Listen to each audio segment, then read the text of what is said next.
বাড়ির পাশে বাঁশঝাড়ার বেতবনের ঐতিহ্য গ্রাম বাংলার চিরায়ত রূপ। যেখানে গ্রাম সেখানে বাঁশঝাড়, এমনটি ছিল স্বাভাবিক। কিন্তু বনাঞ্চলের বাইরেও এখন যেভাবে গ্রামীণ বৃক্ষরাজি উজাড় হচ্ছে, তাতে হারিয়ে যাচ্ছে এ জাতীয় অজস্র গাছপালা। বাংলাদেশের জনজীবন থেকে হারিয়ে যাচ্ছে ঐতিহ্যবাহী বাঁশ ও বেত শিল্প।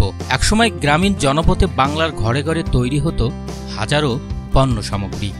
ঘরের কাছে ঝাড় থেকে তরতাজা বাঁশ কেটে গৃহিণীরা তৈরি করতেন হরেক রকম জিনিস। অনেকে এ দিয়ে জীবিকা নির্বাহ করতেন।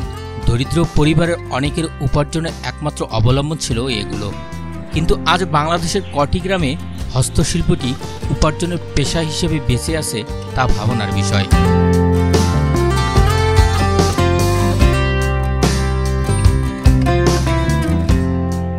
গাইবান্ধা সুন্দরগঞ্জ উপজেলার শহর থেকে প্রায় 12 কিলোমিটার পশ্চিমে বাবনডাঙ্গা ইউনিয়নের রামধন গ্রামের বাসিন্দা মহিদুল ইসলাম।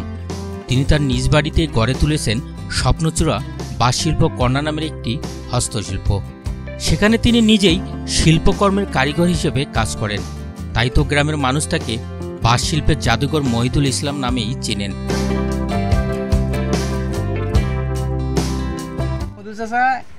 বাঁশের শিল্প তৈরি করছে, অনেক কিছু প্রোডাক্টস তৈরি করছে, যেরকম হচ্ছে গিলাস, ফুলদানি, এগুলো তৈরি করে হচ্ছে উনি এলাকায় ব্যাপক পরিমাণে সাড়া ফেলেছে। অনেকেই ব্যবহার করে দেখছি, মানসম্মত প্রোডাক্টস এগুলো। তার বাঁশ শিল্পের জাদুঘরে প্রবেশ করতে চোখে পড়বে মহিদুলের নিপুণ হাতের ছোঁয়ায় বাঁশের উপরে খোদাই করা জাতির জনক বঙ্গবন্ধু শেখ মুজিবুর রহমানের একটি দৃষ্টিনন্দন ছবি। আরও চোখে পড়বে বাঁশের তৈরি বিভিন্ন শোপিস, ওয়াইন গ্লাস, মগ কেটলি, উপজাতীয় হুকা, কানের দুল, ফুলদানি, কলমদানি, স্প্রে সহ বিভিন্ন রকমের জিনিসপত্র।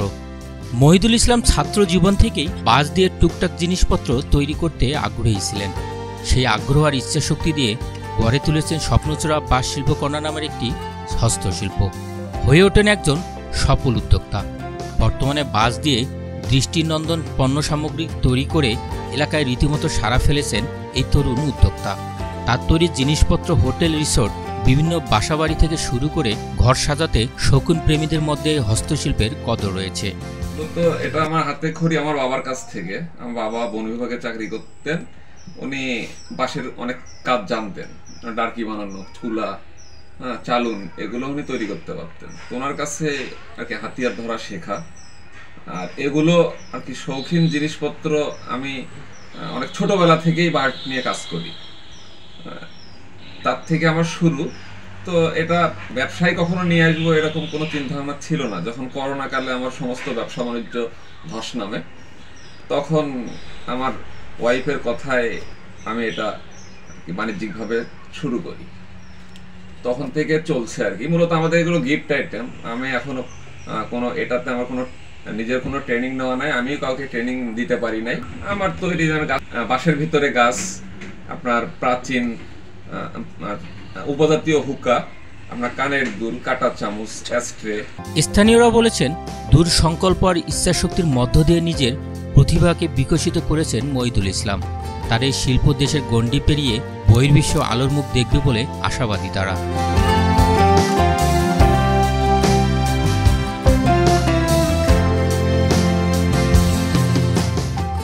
এই বাঁশ শিল্পকে প্রসারিত করতে এখানে বিনিয়োগ প্রয়োজন।